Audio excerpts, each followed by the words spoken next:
मित्रांनो, बँकॉकमध्ये आहे आणि बँकॉकमधील हे वाट पो हे मंदिर आहे. त्या मंदिरातलं आपण दृश्य पाहू शकताय. अतिशय सुंदर असे सोनेरी पोल्स जे आहेत तुम्हाला इथे पाहायला मिळतील.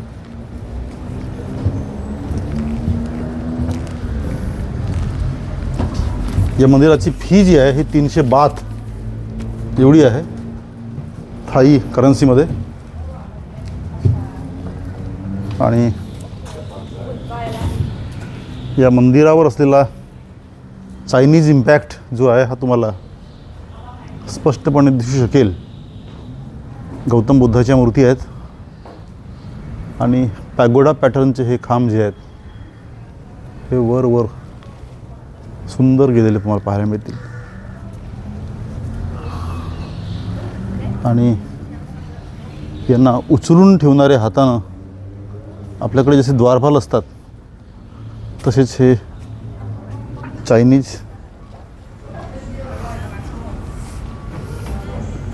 त्यांनी मास्क लावलं आहे. इथे पाहू शकताय मास्क लावलेलं तुम्हाला पाहायला मिळते.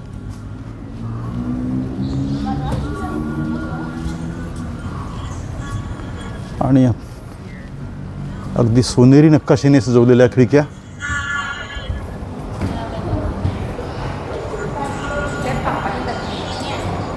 इथे पहा पुन्हा सोन्याचा मुलायमा दिलेला आपल्याला पाहायला मिळेल या मूर्त्यांना.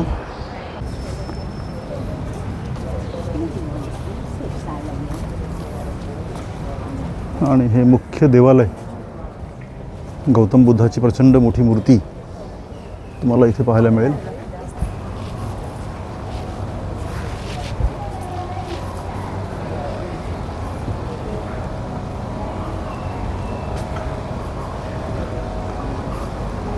इथली सगळ्यात मोठी विशेषता म्हणजे इथली अगदी छोटी छोटी झाडं जी आहेत त्यांना दिलेला शेप फारच सुंदर आपल्याला पाहायला मिळतो आहे.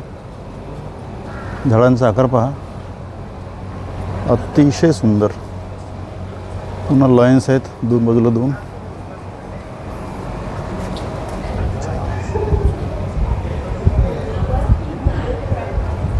मंदिराचा मुख्य प्रवेशद्वार.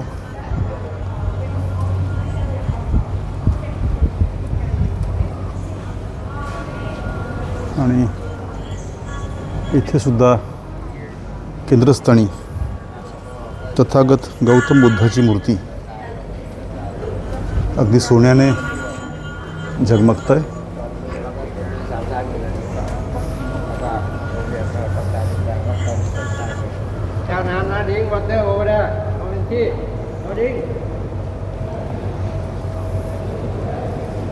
लोक पूजा करतायत, आराधना करतायत. आणि जगातील शांततेचा संदेश देणारे तथागत गौतम बुद्ध विराजमान आहेत केंद्रस्थानी.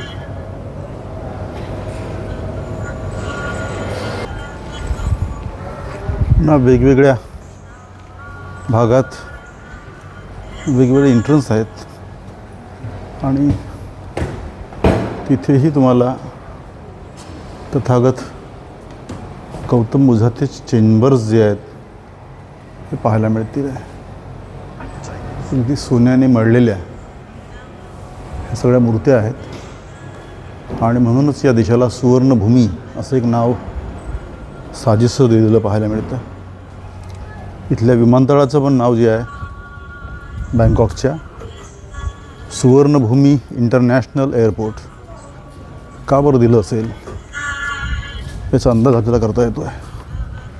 प्रचंड मोठ्या प्रमाणात सोन्याचा वापर जो आहे हा सोन्याचा वापर झालेला आपण पाहतो आहे इथे.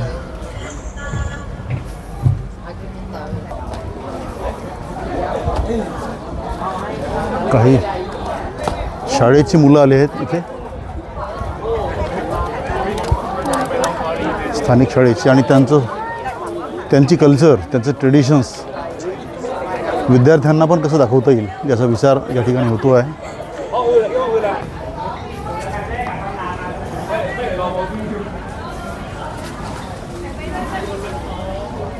पुढे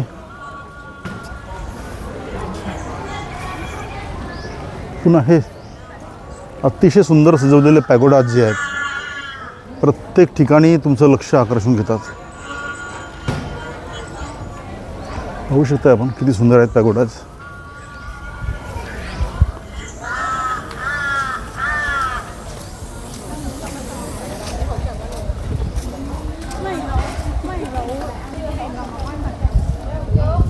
त्यांची उंची पहा, प्रचंड सजवलेले आहेत.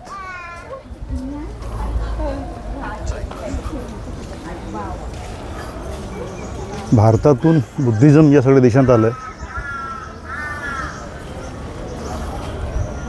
दक्षिणेकडील राजांच्या वतीनं ते आलं आहे आणि